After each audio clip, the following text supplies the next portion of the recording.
I've made up my mind. I'll marry the Sinclair family's vegetable.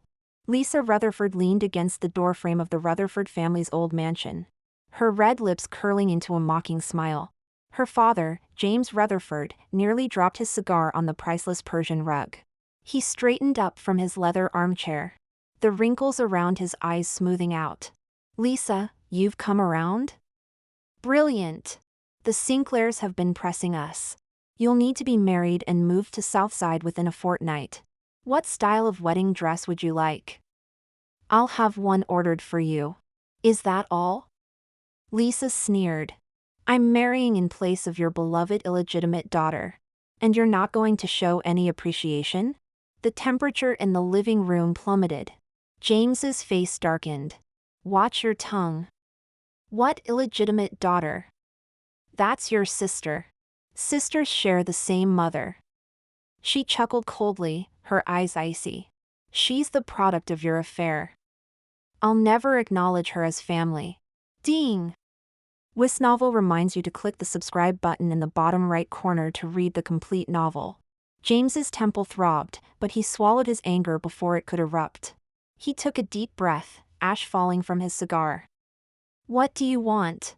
10 billion pounds, her red lips parted. And once I'm married, transfer Victor Rowe to protect your precious illegitimate daughter. James's expression froze. He stared at his daughter as if she'd gone mad. Are you insane? 10 billion would drain all my liquid assets. And Victor Rowe, isn't he your favorite bodyguard? You used to throw tantrums about marrying him. And now you're getting married without taking him along? Just say whether you agree or not. Lisa grew impatient, turning to leave. Fine. James slammed his hand on the table. The day you marry and move to Southside, I'll sort out both matters immediately. He didn't have the energy to delve deeper, just wanting to settle things quickly. Years ago, when the Sinclair's only son was at the height of his success, he had rushed to arrange an engagement between the families, intending to marry Melody off to secure a good future for his younger daughter. Who could have foreseen that an accident would leave the Sinclair heir in a vegetative state? He couldn't bear to see Melody suffer. Which was when he remembered Lisa was his daughter too. She waved her hand dismissively, her high heels clicking on the marble floor, sharp as a slap to the face. As she gripped the door handle, James's voice came again. I understand you wanting money, but didn't you adore Victor Rowe? How can you bear to give him to Melody? Lisa's fingers froze on the handle. She didn't turn around, but her eyes suddenly burned. That name was like a thorn, piercing the softest part of her heart. She shoved the door open forcefully, leaving James and his question behind. It was late when she returned to the villa. Lisa climbed the stairs in her high heels. But as she passed Victor's room, she heard muffled gasps from inside. The door wasn't fully closed. She glanced up and saw the scene inside with painful clarity. Victor was half leaning against the headboard, a photograph between his long fingers, his other hand moving below. Eyes closed, his Adam's apple bobbing, his deep, sensual voice murmured, Melody, baby, good girl. It was a photo of Melody Rutherford. Taken at last year's birthday party, she wore a white dress, smiling innocently. Lisa's nails dug deep crescents into her Hermes bag strap, finally answering James's question in her heart. Because he's just like you, only interested in Melody Rutherford. This answer churned inside her, scorching her insides with pain. 3 years ago, she first met Victor on the day she was selecting bodyguards. Among the crowd of tall, muscular men, she'd zeroed in on him instantly. The reason was simple. He was ridiculously handsome. Standing at 6 feet 2 inches, broad-shouldered with a narrow waist, sharp features. Especially those pitch-black eyes, cold as ice. Lisa was known in their circles as a little temptress. She'd intended to just flirt with him for fun, but over 3 years. She pretended to be drunk and fallen into his arms, only for him to pick her up by the scruff of her neck like a cat and deposit her back on the sofa. She'd knocked on his door at midnight wearing a spaghetti-strap nightgown, only for him to wrap her entirely in his suit jacket and respectfully escort her back to her room. She'd even faked drowning in the pool. But when he jumped in to save her, he didn't so much as touch her waist. No matter how she flirted, he remained impervious to feminine charms. always addressing her formally as Miss, yet she'd fallen for him anyway. She didn't know how it had happened. Perhaps it was because, since her mother's death, she'd been so terribly lonely. When she was 7, James had an affair and brought home an illegitimate daughter. The girl was called Melody Rutherford, only 3 months younger than Lisa. It turned out that for 9 of the 10 years of his marriage, he'd been unfaithful. That day, her seemingly happy and peaceful family shattered completely. At the time, her mother was pregnant with James's second child. Just days away from giving birth after carrying for 9 months. Her mother had loved James desperately. She questioned him hysterically, crying so hard she nearly fainted. That night, she went into premature labor and was rushed to the hospital. But before she could reach the operating theater, both she and the baby died. Since then, Lisa had hated James utterly, and hated Melody just as much. She'd moved out of the Rutherford mansion. Going to school alone, eating alone, growing up alone. Until she became so stunningly beautiful that the young rakes in their social circle harassed her too much. And she decided to hire a bodyguard. Victor was her first bodyguard. After that, she wasn't alone anymore. Victor accompanied her everywhere. Her feelings for him progressed from admiration to flirtation to genuine affection. But after 3 years, over 1,000 days and nights, he hadn't so much as batted an eyelash for her. She'd thought him naturally cold-hearted. Until that day when she caught him pleasuring himself to Melody's photo. And then overheard his phone conversation afterwards. "Mr. Rowe, how long are you going to play this bodyguard game? You're the crown prince of Northside, you could have any woman you want. If you fell for Melody Rutherford at first sight, why not just take her by force? Why be so pure, becoming her sister's bodyguard just to see her all the time?" Victor's expression remained cold. "I've looked into it. Melody's an illegitimate child, she's had a hard life and lacks a sense of security. Pursuing her rashly would scare her off. I want to take it slow." "Well, who'd have thought the Rowe family would produce such a romantic? I thought you might have fallen for that Miss Rutherford, always flirting with you. Let me tell you, she's known as the little temptress in our circles. Men who fancy her could queue from here to France." Victor seemed to chuckle, but his words plunged her into an icy abyss. "Is that so?" "Not interested. She can't compare to even a single strand of Melody's hair." Every word was like a knife, stabbing deep into Lisa's heart. In that moment, she stopped liking Victor Rowe too. Inside, the activity continued for an unusually long time. For some reason, today Victor was taking longer than usual to finish. Seeing this, she coldly curled her lip and violently pushed open the door. The moment Victor looked up, Lisa saw an unfathomable darkness in his eyes. Perhaps it was his nature as a man of power. But his expression remained unchanged even when caught in such a compromising position. With composure, he tucked the photo under his pillow. And his long fingers methodically smoothed down the alarming bulge in his trousers. In mere seconds, he had regained his usual aloof and ascetic demeanor. As if the man who had lost control moments ago was merely an illusion. Lisa couldn't help but smirk coldly. "Putting it away before you're finished? Won't that be uncomfortable? Do you need my help?" Victor's expression remained impassive as he leaned back slightly, creating distance between them. "Did you need something, Miss Rutherford?" He was always like this. He could become aroused by Melody's photo. Yet in Lisa's presence, he acted like a monk who had renounced all worldly desires. Lisa's nails dug into her palm as she thought of Melody's plain face. Despite having an inferior figure and looks compared to her, somehow everyone fell for Melody's act of innocence. No matter. She had beauty, money, and a killer body. From this day forward, she would have nothing to do with anyone who didn't fancy her.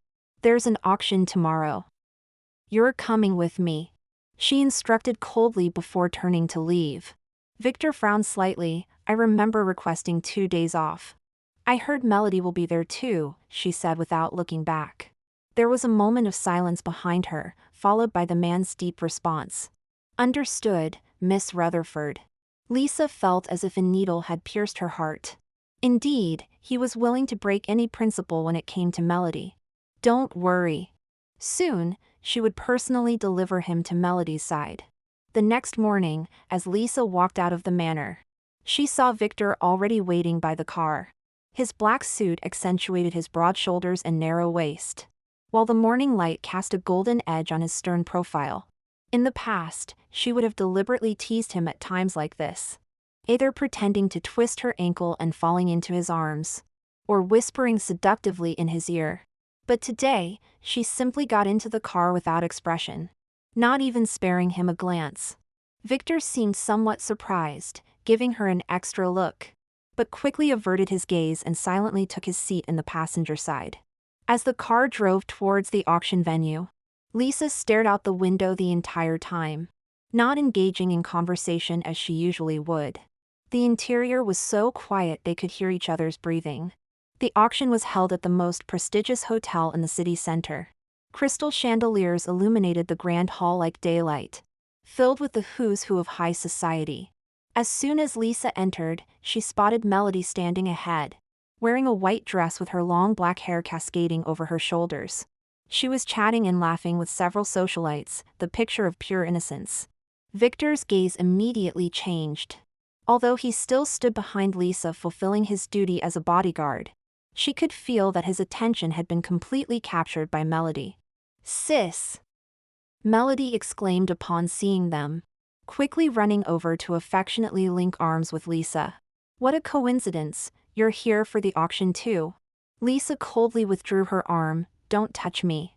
Melody's eyes immediately welled up with tears as she turned to Victor with a hurt expression. "Victor, I just wanted to be close to my sister." Victor's brow furrowed slightly, his gaze towards Lisa tinged with restrained disgust. Seizing the opportunity, Melody tugged on Victor's sleeve. "Victor, I heard that when I had a fever and craved red bean pudding, you braved the rain in the middle of the night to buy some and deliver it to the Rutherford house. I'm sorry I couldn't thank you earlier. My fever was quite severe, and I've been recovering these past few days." Victor's stern features instantly softened. "You're too kind, Miss Melody." "It was no trouble at all." "No trouble?" Lisa scoffed inwardly. That day he had disappeared for 5 hours and returned soaking wet. Was that what he called no trouble? "I still must treat you to a meal," Melody said sweetly. This time Victor didn't refuse. "I'll leave it to your arrangement, Miss Melody." "We should invite my sister too." Melody turned to Lisa, suddenly exclaiming in surprise. "Oh my, Lisa, you look so haggard." "And I'm the one who's been ill," Lisa coldly interrupted. "Since when are we so close?" "Daughter of a homewrecker, mind your own business." Melody's expression changed abruptly, and Victor's frown deepened even further. Just then, the auctioneer announced the start of the auction, finally breaking up the awkward conversation. Lisa couldn't be bothered with them anymore and took her seat. She was about to marry into the Sinclair family, and it would be unrealistic to expect her father to prepare a dowry for her. She needed to acquire these items herself, which was the real reason she had come to this auction. After being seated, the first item was presented. A pigeon blood ruby necklace with a starting bid of £1 million. She raised her paddle without hesitation. £2 million. To her surprise, Melody also raised her paddle, £3 million. Lisa looked at Melody, who smiled at her slightly. "Lisa, I like this piece too. You don't mind letting me have it, do you? After all, it seems father gives me more pocket money than you." Lisa smirked coldly. "More than me?" That was an understatement. From childhood, their father had given Melody £5 million in monthly allowance, while Lisa only received £500. If it weren't for the inheritance her mother left behind, she might have starved long ago. But things were different now. She had £10 billion. For £1 million, Lisa raised her paddle again. Melody was visibly stunned but still gritted her teeth and raised the price, £500,000. £5 million. £5,500,000. After several rounds of bidding, Melody's expression grew increasingly unpleasant. "Lisa, where did you get so much money? Aren't you afraid you can't afford it?" £10 million. Lisa doubled the bid, then looked at her with a mocking smile. "I think you're the one who can't afford it now." Melody's face alternated between pale and flushed as the surrounding guests began to whisper amongst themselves. The auctioneer politely asked, "Miss Melody Rutherford, would you like to increase your bid?" "Just a moment." Melody hurriedly took out her phone to message her father. A moment later, her expression worsened, clearly having been refused. Seeing this, Lisa's lips curled into a smirk. Of course he would refuse. Having already given away $10 billion for me, he had no money left to save face for his precious daughter. In this awkward moment, a man in a suit suddenly appeared in the center of the hall, loudly announcing, "No limit bid." The entire room erupted in shock. "Sir, are you saying?" the auctioneer asked in surprise. The man explained, "I'm Mr. Rowe's assistant. He instructed that today, any item Miss Melody fancies should be bid on with a no-limit bid, to win the item at any cost." The auction hall instantly exploded with chatter. Mr. Rowe? The sole heir of the Rowe family? The famous Prince of Northside? Wasn't he known for avoiding women? Why would he make no-limit bids for Miss Melody? It seems Miss Melody is about to fly up the social ladder. The surrounding discussions rose and fell. Melody's face first showed shock, then turned to delight, and finally settled into poorly concealed pride. "May I ask where Mr. Rowe is? Could I thank him in person?" Melody asked, her face flushed. The assistant respectfully replied, "Mr. Rowe is unable to appear at the moment. When the time is right, he will naturally meet with you." Melody then turned to Lisa, her eyes full of victorious joy. "Lisa, are you still bidding?" A moment later, she added with feigned innocence, "Oh, I almost forgot, Mr. Rowe is helping me with no-limit bids. If you keep bidding, sister, I'm afraid you might go bankrupt. After all, who in this circle could be richer than Mr. Rowe?" Lisa's face changed abruptly. She quickly looked towards Victor, only to see him gazing at Melody with adoration, his eyes full of tenderness. The rest of the auction played out like a romantic drama. Whenever Melody so much as glanced at an item, the assistant immediately placed a no-limit bid. That ruby necklace, the tea set, even the Monet water lilies painting with a starting price of £8 million, all fell into Melody's possession. Lisa suddenly stood up, unable to contain her frustration any longer. She questioned the assistant. "Does your Mr. Rowe not intend to leave a single item for anyone else?" The assistant carefully glanced at Victor, who gave an almost imperceptible nod. "I apologize, Miss Rutherford," the assistant replied coldly. "These are all gifts from Mr. Rowe to Miss Melody. He only wishes for Miss Melody to enjoy this auction. The feelings of others are not within his consideration." Lisa laughed, her nails digging deep into her palms. She looked towards Victor, but his gaze remained fixed on the triumphant Melody. "Victor Rowe, well done. You truly have outdone yourself." As the auction ended, Melody was surrounded by socialites and wealthy ladies, all fawning over her like stars around the moon. Lisa couldn't bear to watch this hypocritical scene any longer and quickly left the venue. As soon as she got in the car, she told the driver, to the nightclub. She needed alcohol to numb herself. But before the car door could close, Melody squeezed in. "Lisa, are you going to the club? I've been feeling so bored lately, please take me with you." Lisa was about to force her out when Victor smoothly held the car door open and said directly to the driver, "Drive." Throughout the journey, Melody excitedly discussed the day's auction. "Victor, why do you think Mr. Rowe is being so kind to me? We've never even met." Victor's voice was incredibly gentle. "Because he likes you." Melody's eyes widened instantly, her cheeks flushing. "Victor, don't joke around. Men understand men best," he said, his gaze intense as he looked at Melody. "Where the money goes, so does the love. Besides, Miss Melody is so wonderful, it's no surprise that he's fallen for you." "Then, do you like me too?" Melody suddenly asked. Victor was taken aback, about to speak when Lisa coldly interrupted. "If you two want to flirt, get out of my car." Melody's eyes immediately welled up with tears. "I'm sorry, Lisa. I didn't mean to disturb you. I'll be quiet now." Lisa couldn't be bothered with her and turned to look out the window. Through the car window's reflection, She clearly saw Victor's gaze towards Melody full of sympathy and tenderness, while his look towards herself was cold and disgusted. She smiled self-mockingly. It seems all men only like sweet talkers. The dim lights of the nightclub cast a hazy glow as Lisa tilted her head back, downing her third glass of whiskey.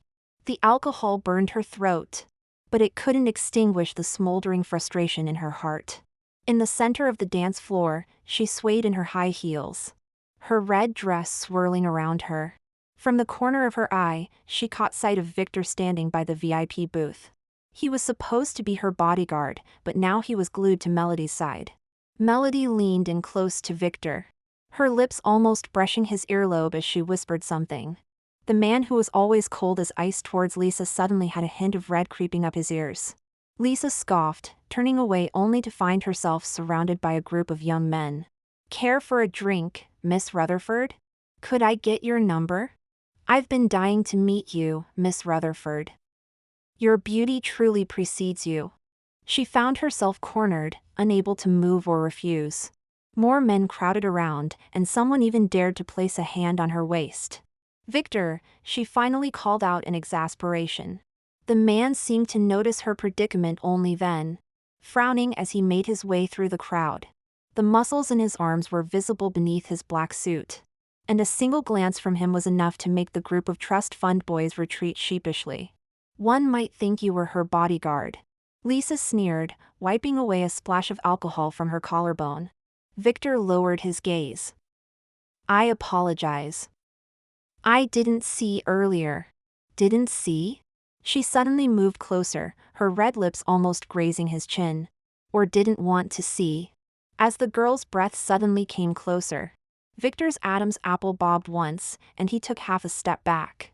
"You've had too much to drink, Mississippi. Don't worry, once I'm married off, you can protect Melody to your heart's content." Lisa's voice was drowned out by a sudden eruption of screams from the stage. Staff members were pushing out an iron cage containing two agitated adult Tibetan mastiffs. "Tonight's special event," the host shouted excitedly. "Storm versus Blaze. Place your bets now." Lisa frowned. The nightclub often featured these bloody fighting performances for betting, but she had always despised them. Just as she was about to leave, there was a sudden ominous creaking sound from the iron cage. The lock had come loose. Everything happened in an instant. The larger of the two mastiffs broke through the cage door, lunging straight for the nearest group of people. Amidst the screams, Lisa saw Victor turn without hesitation, almost instinctively rushing to Melody's side, enveloping her in his arms and pushing her towards the emergency exit.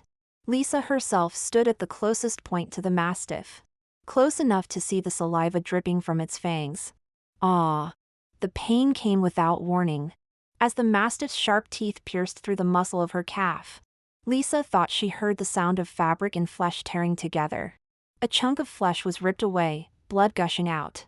She collapsed to the ground, watching helplessly as the beast lunged at her again. Bang! The gunshot was deafening, and the mastiff fell to the ground. The last thing she saw was Victor's silhouette, gun raised, shielding Melody's back. As the ceiling began to spin and fade to black, the smell of antiseptic. When Lisa regained consciousness through the searing pain, the first thing she saw was the stark white ceiling. Her calf felt as if it had been branded with a hot iron, every breath pulling at the wound. She turned her head with difficulty, and the scene at the doorway of the hospital room dealt another blow to her barely conscious mind.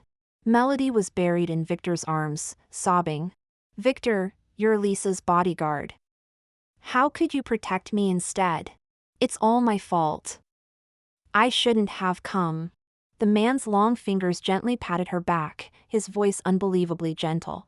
"Miss Melody, you mustn't blame yourself.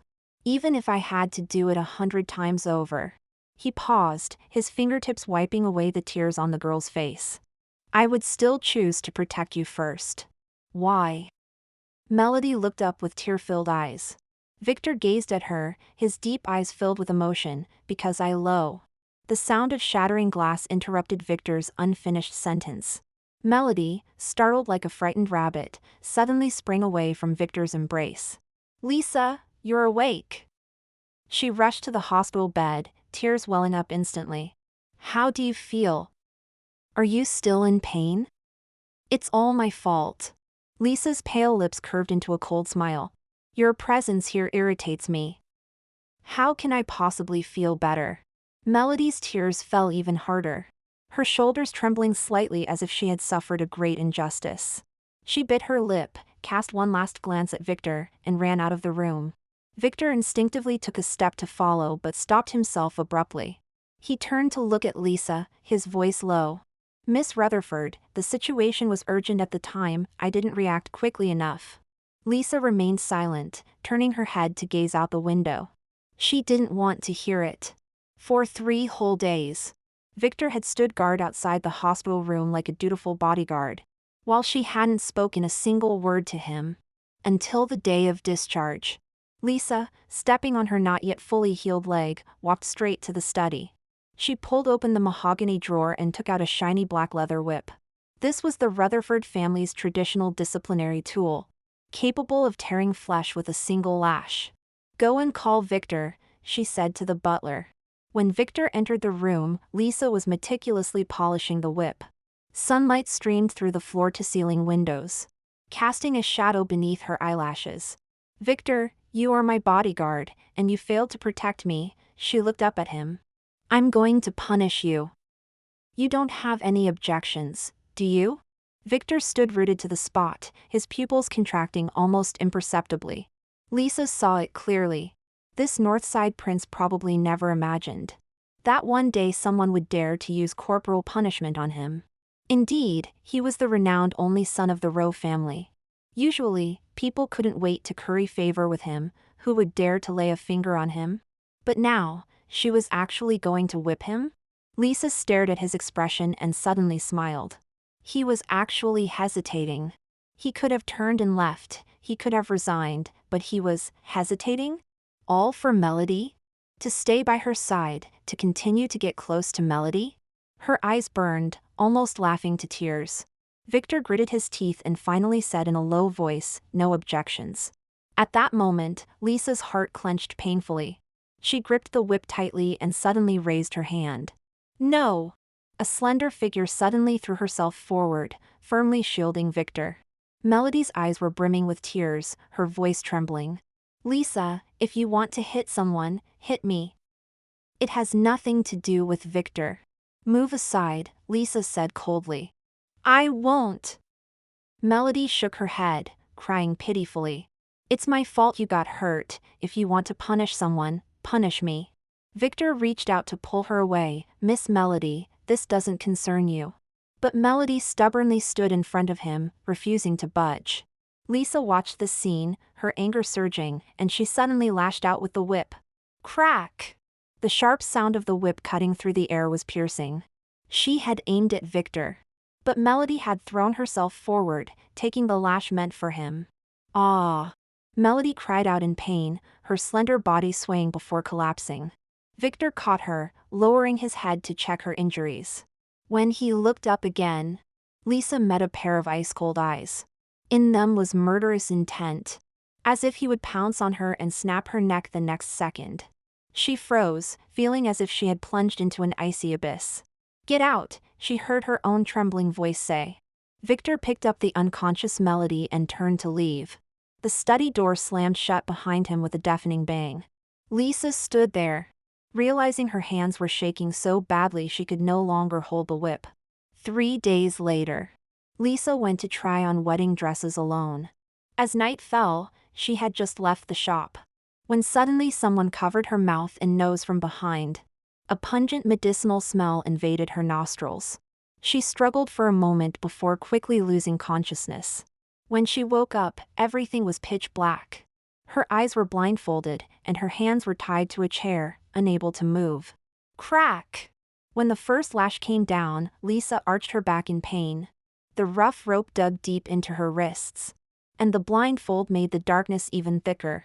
She bit her lip until it bled to swallow her scream. You've offended someone you shouldn't have. The torturer's voice seemed to come from far away. Crack! Crack! Crack! The whip fell like raindrops, each strike accompanied by a fierce whistling sound, tearing her skin open. She bit her lip hard, refusing to let out a scream. Who was it? Who would do this to her? The whipping continued for a long time until she became dizzy, and it finally stopped. Then, the sound of a phone being dialed came through. "Sir, I've done as you instructed," the man said respectfully. From the other end of the line came a familiar male voice. "Okay, send her back." Just one sentence. But Lisa's blood instantly froze. It was Victor. Victor had ordered someone to beat her. Just because she accidentally whipped Melody once. He had someone return 99 lashes to her? Pain and cold swept through her body, and she finally collapsed, passing out completely. At the hospital, Lisa lay face down on the hospital bed, the wounds on her back burning with pain. Outside the door, nurses were whispering. "That man is so handsome, he's so gentle with his girlfriend. Yeah, it's just a small whip mark, and he's so worried. Look at the one in room 304, covered in injuries and no one's come to see her." Lisa pulled out the IV needle and slowly made her way to the corridor. Leaning against the wall. Sure enough, at the door of the VIP ward, she saw Victor. He was carefully holding a glass of water, feeding Melody. Melody was pouting and mumbling something. And Victor wiped the water from the corner of her mouth with his fingertips. His eyes so tender they could melt. Lisa slowly leaned against the wall, her eyes moist. She didn't understand why, even though she had decided to let go. Her heart could still ache like this. As if someone was slowly carving at her flesh with a blunt knife. "Don't cry, Lisa Rutherford," she told herself. Because no one would care. On the day of her discharge, Lisa had just arrived when she heard familiar footsteps behind her. Victor had returned. Their eyes met, and they both saw something different in each other's gaze. They stood there in silence until Lisa's phone suddenly vibrated. And James Rutherford's name popped up. "Tomorrow is Melody's birthday party," James' voice was uncompromising. "She's been crying in front of me lately, saying she wants to improve her relationship with you. Come and attend." Lisa sneered, "I won't go." "What are you angry about?" "This might be the last time." James emphasized, "The Sinclair family has already set a date, after you marry over." She hung up the phone directly and looked up at Victor standing in the shadows. "Do you think I should go?" The man's sharp profile looked particularly hard in the wall light. He was silent for a few seconds, his voice low. "You should go." "Fine," she tugged at the corner of her mouth, "then as you wish." The birthday party was set in the glass greenhouse of the Rutherford family's old mansion. When Lisa arrived wearing a dark green velvet gown, most of the guests had already arrived. Under the crystal chandelier, Melody wore a pink puffy dress, being the center of attention like a real princess. "Lisa!" Melody excitedly came over, making a gesture to hold her arm. Lisa avoided her, her gaze sweeping over the room full of gifts from James. A limited edition Hermes, Tiffany blue boxes, and the keys to a Porsche. "Melody has always been sensible since she was little. I love her the most," James said. James stood beside Melody with a loving face. Just like, many years ago, when he had stood beside her and her mother in the same way. She wore a little white dress, held high by her dad, while her mom smiled gently beside them. Now, everything had changed. After cutting the cake, the guests dispersed into small groups. Melody's best friend pulled her aside and whispered, "Melody, there are so many young gentlemen from prestigious families here today. Is Mr. Rutherford trying to arrange a match for you? But I heard you were already engaged to the Sinclair family?" Melody smiled, looking meaningfully at Lisa in the distance. "That's long been called off." "That's good. I heard that man has become a vegetable. Marrying him would be like being a widow," her friend winked. "Melody, with so many men here today, tell us quickly. What are your criteria for choosing a husband?" Amidst the crowd's teasing, Melody blushed and counted on her fingers. "First, he must love me deeply, enough to tattoo my name on his chest. Second, he must be brave. I heard there's a rare thorny rose that blooms once every 100 years on Moonlight Cliff. He must pick it for me. Third." Before she could finish, the doors to the ballroom suddenly burst open. "Mr. Rowe has come to deliver a gift, wishing Miss Melody a happy birthday and a joyous life." The assistant entered with a group of people in tow. carrying gifts of immeasurable value. A rare pink diamond necklace, an antique masterpiece painting, and even the deed to a private island. The entire room gasped. Are these from Mr. Rowe? We've heard that at the previous auction, Mr. Rowe had someone bid no limit for Miss Melody. Now he's here personally with gifts. It seems Miss Melody is about to rise to great heights. Whispers and murmurs filled the air, with many stealing glances at Lisa, their eyes filled with pity. Despite her superior beauty and more prestigious background, everyone now believed she had lost. Lisa set down her champagne glass and turned towards the balcony. The night breeze was cool. She had just taken a deep breath when Melody's voice came from behind. Lisa, why are you here all alone? Away from the guests and their father, Melody finally dropped her facade. Do you know? Dad told me you're to marry that vegetable, she said with a sweet yet venomous smile. How pitiful. Your mother couldn't compete with mine back then, and now you can't compete with me either. Lisa whirled around. Say that again? I said. Melody leaned in, her red lips spitting out words like a viper. Your mother deserved to die in childbirth, she. Smack! A crisp slap rang out. But it wasn't Lisa who had struck. Melody had slapped herself. In the next moment, her tears flowed on cue. She staggered back a few steps, conveniently falling into the arms of Victor, who had hurried over. It's not Lisa's fault. Melody sobbed, covering her face. I angered her. Just then, James and the guests rushed over, their accusing glares piercing Lisa like arrows.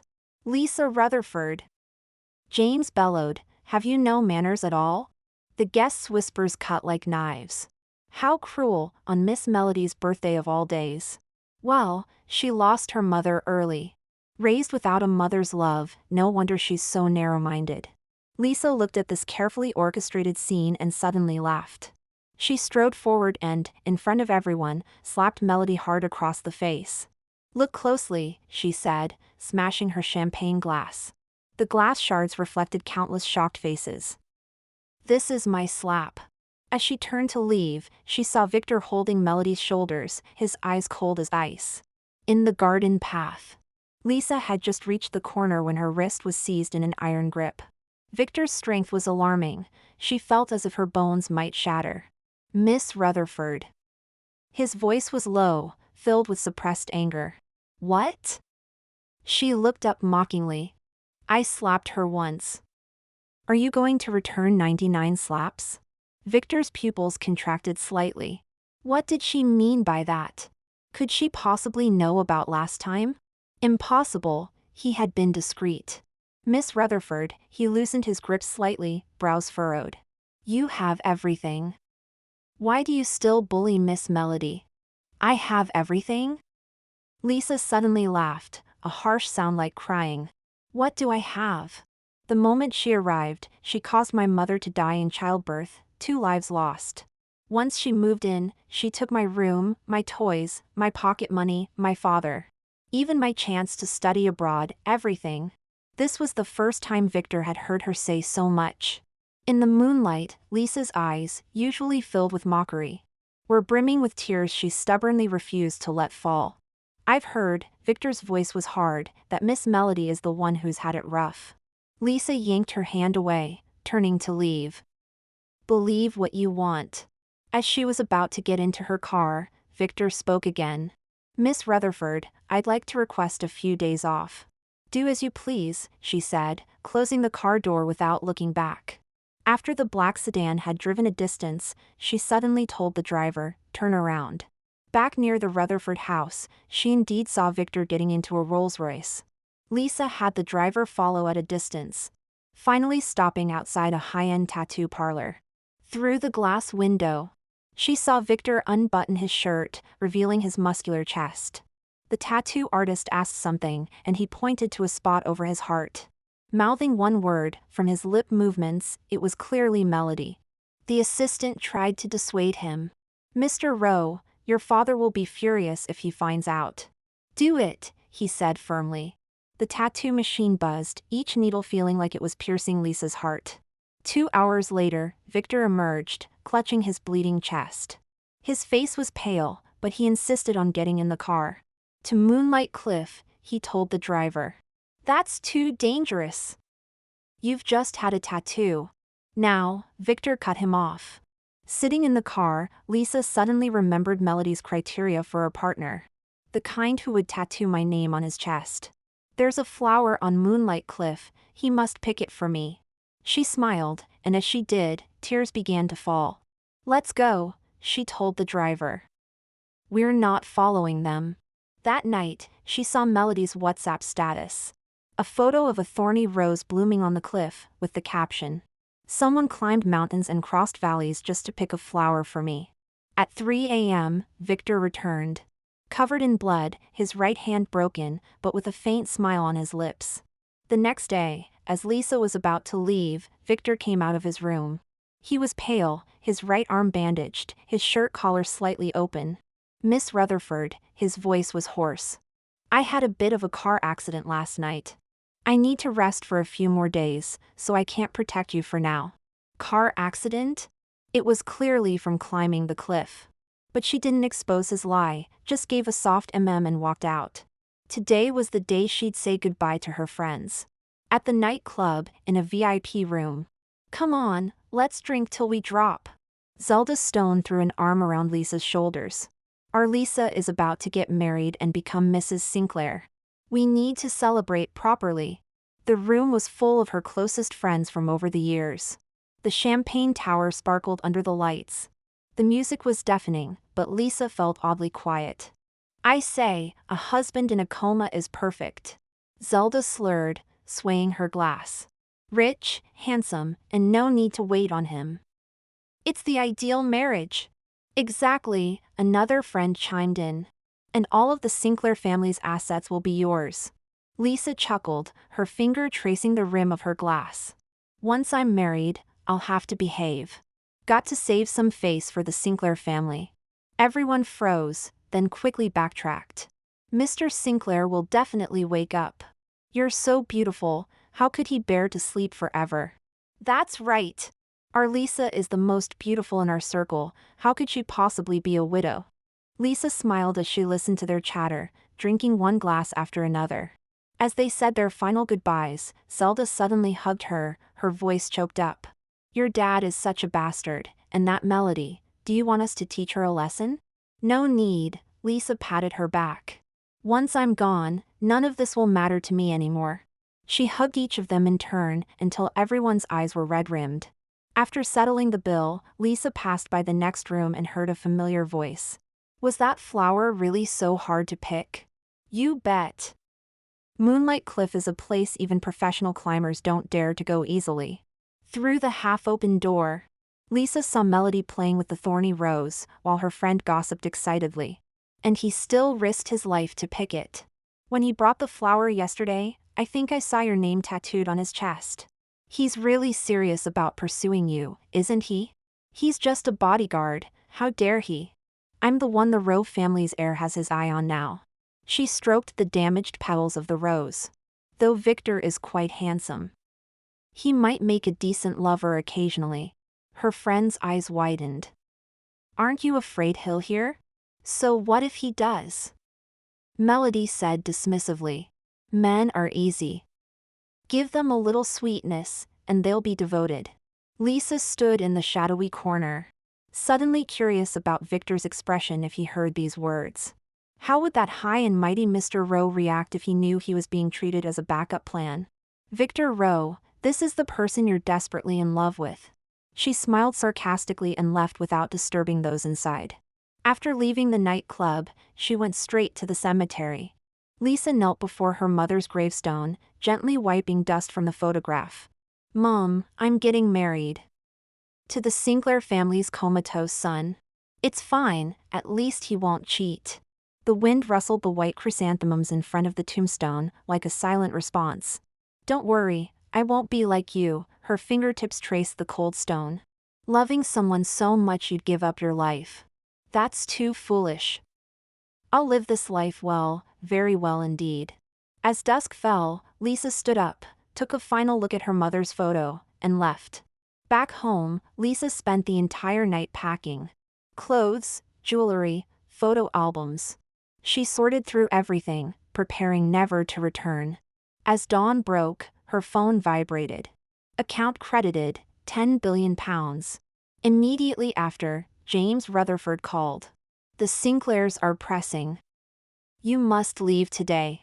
I've given you the $10 billion. As for Victor Rowe, I'll send him to the Rutherford mansion, Lisa interrupted. From today, he's Melody's bodyguard. I don't want him anymore. There was a moment of silence on the other end, then James suddenly softened his tone. Lisa, darling, I've always loved you and your mother. I used to think you were just morally bankrupt, Lisa laughed. Now I realize you're truly disgusting. She hung up and blocked the number. Outside, the moving company's van had arrived. As Lisa directed the workers to load her luggage, Victor emerged from his room. Miss, what's this? He frowned at the boxes strewn about. Moving, Lisa said without looking up. To a new place. Victor nodded, seemingly not thinking much of it. And certainly not realizing that her moving meant from north side to south side. Let me help you. No need, she finally looked at him. You have another task.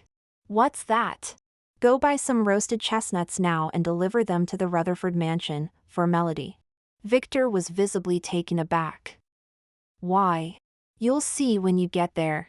She saw his Adam's apple bob, a flicker of emotion in his usually cold eyes. But in the end, the desire to see Melody won over his doubts. Victor remembered something else. Miss Rutherford, send me your new address after you move. I'll clean up and come over later. A 24-hour personal bodyguard, living and dining with her, ensuring her safety at all times. That was the contract they had signed. But this time, Lisa didn't answer. He waited a while, and seeing she really wasn't going to respond, he thought perhaps she'd send it later and turn to leave. As he reached the main door, he vaguely heard her say something. Pardon? He looked back. Lisa stood in the morning light, saying softly, nothing. Go on. Only after his figure had completely disappeared did Lisa get into the car and tell the driver. To the airport. As the scenery rushed past the car window, she took out her phone, removed the SIM card, and snapped it in half. Crack. The card broke into 2 pieces, which she casually tossed out the window. And then, they vanished completely. Victor stood before the wrought iron gates of the Rutherford family estate. A bag of freshly roasted chestnuts in his hand. The paper bag was slightly softened by the warmth. And the sweet aroma wafted around him. He pressed his hand to his chest, where Melody's name was tattooed. The needle marks were still fresh, causing a dull ache. But stranger still was the rapid beating of his heart. As if something was tugging at his nerves, making it impossible for him to remain calm. He furrowed his brow, attributing this odd sensation to the joy of seeing Melody soon. As he pushed open the gate, he saw James Rutherford standing in the center of the living room. His face resigned as he tried to reason with someone. Melody had her back to Victor, her shoulders trembling slightly as she spoke with anger in her voice. £10 billion? Dad, have you gone mad? James lowered his voice. We must keep our options open. My dear daughter, I have no choice. I can't go back on my word to the Sinclair family. I have to choose one of you to marry into their family. I don't want you to get involved in this mess, so I can only choose Lisa. But this is her condition. Think about it, would you rather marry into their family or take the $10 billion? Melody bit her lip, and after a long moment, she reluctantly spoke. Of course I won't marry into their family. He's in a vegetative state, it would be like being a widow. Besides, I've caught the eye of the Rowe family heir now. Halfway through her sentence, she caught sight of Victor from the corner of her eye.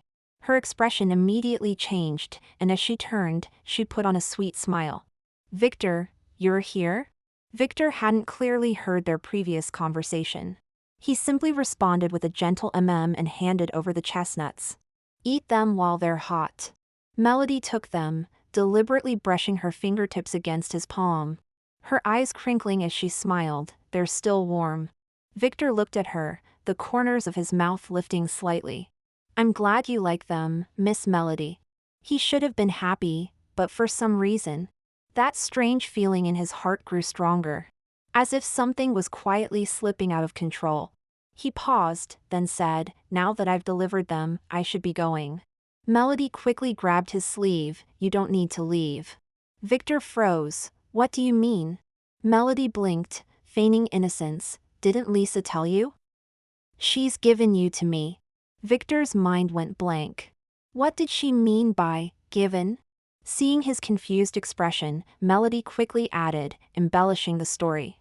"Lisa has agreed to marry the Sinclair's son who's in a vegetative state for that 10 billion. She left for Southside early this morning. From now on, you'll be my bodyguard." Victor's breath caught sharply. Marriage? To Kyle Sinclair? The former Sinclair heir, who was once as famous as him, is now lying in a hospital bed, unresponsive? He suddenly remembered Lisa mentioning moving this morning. So it wasn't just a normal move, but marriage to Southside? His mind involuntarily drifted to the first time he met Lisa. 3 years ago, when the Rutherford family was selecting bodyguards. He had applied because he was interested in the younger daughter, Melody. He hadn't expected that the one choosing the bodyguards would be the elder daughter, Lisa. He had intended to leave immediately, but was unexpectedly chosen. The sun had been bright that day. She had walked down the spiral staircase in a red spaghetti-strap dress, her high heels clicking on the marble floor like a musical instrument. "I'll take him," she had said, pointing at him, her red lips curving into a smile. "He's handsome." Later, he learned that the elder Miss Rutherford was known in their circles as a minx, changing boyfriends more often than she changed clothes. She was passionate and flamboyant, like an unquenchable fire. He had stayed on, telling himself it was a way to get closer to Melody. After all, they were sisters. Later, she had repeatedly tried to flirt with him, but her attempts were adorably clumsy, pretending to twist her ankle and falling into his arms, only to sneeze repeatedly because she'd used too much perfume, knocking on his door in the middle of the night wearing a sexy nightgown. But getting so nervous she asked, "Do you want to come in?" instead of "Do you want to do it?" Even pretending to drown in the swimming pool, only for him to discover when he jumped in to save her that she couldn't swim at all, and nearly drowned herself for real. Victor's Adam's apple bobbed. Someone as proud as her, would she really marry for a 10 billion? And to a man in a vegetative state? Victor's heart suddenly clenched painfully, as if pierced by something sharp. Seeing him lost in thought, Melody tugged at his sleeve petulantly. "Victor, don't you want to stay by my side and protect me?" Victor snapped back to reality, suppressing the tumultuous emotions in his heart, and said softly, "Of course I do." He heard himself say, "It would be my honor to protect you, Miss Melody." But why, as he said these words, was his mind filled with the last look Lisa had given him? Calm, indifferent, as if looking at a stranger. "Wonderful!" Melody exclaimed, affectionately linking her arm with his. "Let's go shopping right now." "I want to buy a new dress." Victor mechanically followed her out. Isn't this what he had always wanted? To be able to openly protect Melody, without having to use his position as Lisa's bodyguard to watch her from afar. As for Lisa, she had always bullied Melody since they were young. It was probably for the best that she was gone now. At least no one would hurt Melody anymore. Victor's devotion to Melody had reached a level that was almost universally infuriating. As her bodyguard, he accompanied Melody shopping, dining, and to the cinema. When she casually mentioned craving pastries from an old bakery in the West End, he personally queued at 3 a.m. to buy them. When her feet ached from shopping, he would kneel down to massage her ankles, completely disregarding the astonished stares of passers-by. As the heir to the Rowe family fortune, when Melody expressed interest in a new collection from a high-end jeweler, he secretly bought the entire series and presented it to her. When she said she liked stars, he purchased a whole patch of night sky and named it after her. If she expressed dislike for someone, that person would mysteriously vanish from their social circle the very next day. The lads in their circle all said that the Rowe family's golden boy had fallen hard for the Rutherfords' younger daughter. They weren't wrong. One day, Melody insisted on going to the countryside to watch the sunset. On their way back, a lorry lost control and headed straight for their car. In a split second, Victor sharply turned the steering wheel, moving the passenger side away from the point of impact, then shielded Melody with his body. Bang! The car rolled twice upon impact, glass shattering and airbags deploying. Victor's back slammed hard against the car door, sharp metal fragments piercing his flesh.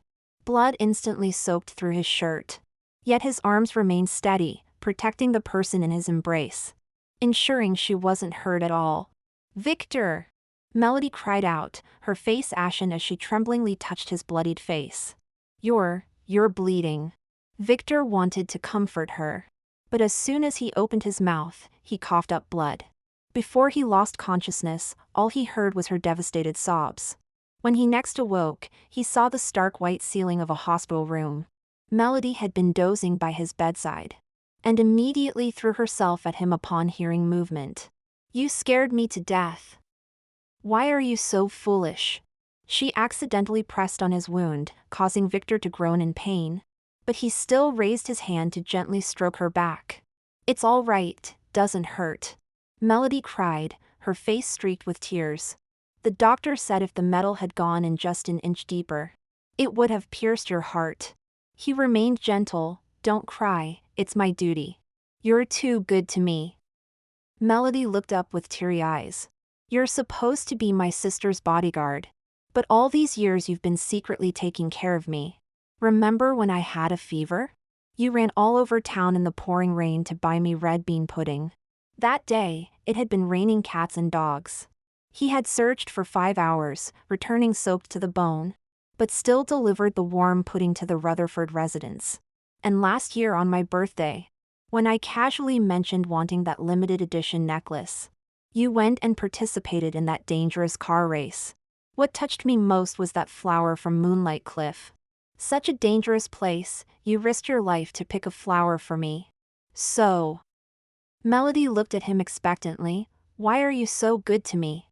"Because..." He opened his mouth, but the words "I like you" got stuck in his throat. It was strange. He had taken a hit from a car for her, picked flowers for her, even gotten a tattoo for her. But when it came to actually saying it out loud, his heart felt like it was being squeezed by an invisible hand, making it hard to breathe. "Are you free in 3 days?" He finally changed the subject. "I have something I want to tell you." Melody's eyes lit up. "What is it?" "You'll find out then." He managed a smile. Melody was about to press further when her phone suddenly rang. She glanced at the caller ID, her expression instantly becoming flustered. "Victor, I've got to go. Something's come up." Before Victor could respond, she had already grabbed her bag and rushed out of the hospital room. As the door closed, Victor's smile faded. He stared at the ceiling, suddenly remembering an incident from 6 months ago. Back then, he was still Lisa's bodyguard, and during a business event, they were attacked. To protect her, his shoulder was slashed by a weapon, leaving a wound so deep the bone was visible. "Victor, are you out of your bloody mind?" Lisa had exploded on the spot, red-eyed as she berated him. "Who told you to shield me? Who told you to do that?" She cursed at him while frantically trying to stop his bleeding, completely oblivious to her expensive gown being soaked in blood. Later at the hospital, this young lady, who had never lifted a finger in her life, insisted on taking care of him personally. The porridge she made was thick enough to use as mortar, and when she peeled an apple, half the fruit ended up as waste. Yet she stubbornly refused to let the nurses help. "You're my bodyguard, true," she had said then, her eyes red. "But while my life is important, so is yours." Recalling this, Victor's lips unconsciously curved into a smile. The next second, he froze. What was he doing? Lisa was married now, and he liked Melody. Why was he thinking about these irrelevant things? As if to prove something, he grabbed his phone and dialed his old friend Chris Miller. Well, the young Mr. Rowe finally remembers his mate. A teasing voice came from the other end of the line. "Heard you nearly sacrificed yourself for love, blocking a car?" Victor got straight to the point. "Help me prepare a confession scene." "What?" Chris nearly fell off his chair. "You're going to confess to Melody Rutherford? Finally done with the secret admirer act?" Victor listed a series of requirements. I want a rose garden, a symphony orchestra, a drone show. And prepare a pink diamond necklace. Chris whistled in amazement. You're spending billions on just a confession? Won't you spoil her rotten in the future? I really don't get it. What's so special about Melody Rutherford that you like her this much? This question sent Victor into a reverie. 3 years ago, at that charity gala, he saw Melody for the first time. She was wearing a white dress, climbing a tree without a care for her image to save a bird's nest that was about to fall. Sunlight filtered through the leaves, dappling her figure. Her face wasn't clear, but the scene was as beautiful as a painting. He had taken a phone call, and by the time he returned to help her, she had already successfully saved the nest and left. He asked a waiter who she was, and the reply was Miss Rutherford. It was that moment of attraction that made him decide to get close to her. He even concealed his identity to become Lisa's bodyguard, just so he could see Melody often. She's kind, pure. Victor mechanically listed Melody's virtues, but the more he spoke, the more unfamiliar it felt. Anyway, just get everything ready. This time, I'll definitely get Melody to say yes. With that, he hung up the phone. Victor's wounds had not yet healed, and the doctor repeatedly advised him to rest. But he insisted on leaving the hospital early. He spent billions of pounds to set up a romantic scene at Rose Manor, the most luxurious estate in Northside. The manor was filled with Juliette roses flown in from France, each handpicked by him. The playlist for the band was personally finalized after 3 sleepless nights. The fireworks were customized according to Melody's preferences, designed to form a starry sky pattern that would spell out her name at the most romantic moment. He even personally tasted all the dishes, and meticulously selected the vintage of the champagne. Seeing him like this, his best friend Chris couldn't help but tease. Mr. Rowe, one might think you're preparing for a coronation. Victor ignored him, only checking his watch. There was still half an hour until the appointed time. However, half an hour passed, then an hour. Melody never showed up. Victor stood on the rose-covered terrace, his fingers unconsciously fiddling with the diamond ring in his pocket. He called Melody countless times, but all went unanswered. Could something have happened? His brow furrowed as he immediately contacted his staff. Check Melody's schedule for today. 10 minutes later, the news came. Miss Melody is at the Rhine Beauty Clinic. She's had a full-body spa, manicure, and an appointment with a hairstylist. She's been there for 6 hours. Victor froze. She was at a beauty salon? Had she forgotten the time? But he had specifically reminded her yesterday. He gripped his phone tightly and drove straight there. The Rhine Beauty Clinic was a top VIP establishment. The security guard at the entrance tried to stop him. "Sir, please show your membership. Get out of the way." The manager rushed over, slapping the guard's hand away. "Are you blind?" "This is Mr. Rowe." Victor strode towards the top-floor suite with a cold face. But just before pushing the door open, he heard laughter from inside. "You're really not going to that bodyguard's date?" Her friend's voice was teasing. Melody lazily hummed, "Why would I go?" Just by the look in his eyes, I knew he was going to confess. "How could I possibly marry a bodyguard?" "But he's so good to you," her friend teased. "Taking a bullet for you, picking flowers for you. He even tattooed your name on his chest." "So what?" Melody scoffed. "No matter how handsome he is or how good he is to me, he's just a doorman. I'm now the one the Rowe heir has his eye on. Of course I need to seize the opportunity to marry into a wealthy family." Victor's hand froze on the doorknob. Her friend asked again. "Then why don't you just reject him outright? It's cruel to string him along." "What do you know?" Melody's voice was full of pride. "He's handsome, strong, and willing to risk his life for me. What's wrong with having one more simp? Most importantly," she suddenly lowered her voice, laughing maliciously, "Lisa likes him, but he likes me. Just thinking about her face when her beloved is taken away makes me so happy. It's like when she used to love wearing white dresses. But I said I liked them, and Dad gave me all her white dresses. I wore them in front of her every day until she never loved white dresses again. Victor felt as if he'd been struck by lightning. Her friend seemed interested. Come to think of it, you've been sabotaging Lisa for years, right? I heard about what happened when her mom was in labor. That woman deserved it. Melody's tone suddenly turned sharp. Who told her mom to cling to the position of Mrs. Rutherford? I just happened to put some abortion pills in her water before she gave birth. Who knew she was so weak that both she and the baby died? And Lisa's overseas study opportunity being cancelled. Was that because you reported her for academic fraud? Just a forged report letter. Melody said lightly. That idiot threw a big tantrum at home when I framed her, but it was useless. Dad only listens to me. Every word was like a poison knife, shredding Victor's memory of that pure girl who saved the bird's nest.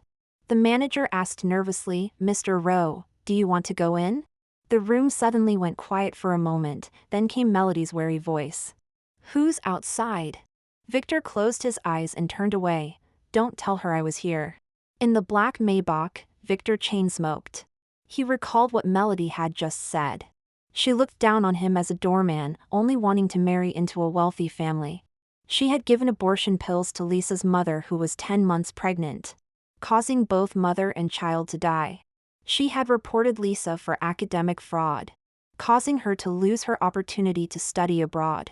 Through the smoke, he remembered Lisa's eyes, always filled with contempt. Her gritted teeth when she called him an idiot. Her trembling fingers when she bandaged him. Her words, Victor, I don't want you anymore, before she slammed the door. All these years, the person he had cherished turned out to be so despicable. And Lisa, whom he had treated coldly time and time again, was the real victim. The cigarette burned his fingertips, but he didn't notice. In the distance, the fireworks at Rose Manor rose into the sky on schedule, exploding into a brilliant Melody Rutherford. But the man who should have been gazing at the fireworks was now just smoking one cigarette after another, his heart aching. He didn't know how that once kind-hearted girl had become so detestable. Bang! His fist slammed onto the steering wheel. He finally understood that he had always been in love with an illusion. That girl who saved the bird's nest never existed. Or rather, that person was never Melody Rutherford. His memory suddenly flashed back to that gala 3 years ago. Sunlight, white dress, the girl in the tree. Wait. Melody's words suddenly echoed in his mind. It's like when she used to love wearing white dresses. But I said I liked them, and Dad gave me all her white dresses. I wore them in front of her every day until she never loved white dresses again. At that time, he had asked the waiter who that girl was. The waiter had only said she was a Miss Rutherford.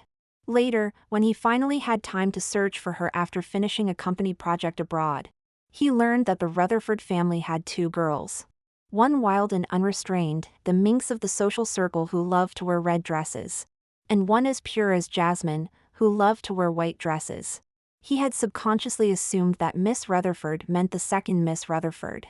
But now it seemed. Victor's blood froze instantly. With trembling hands, he dialed Chris' number.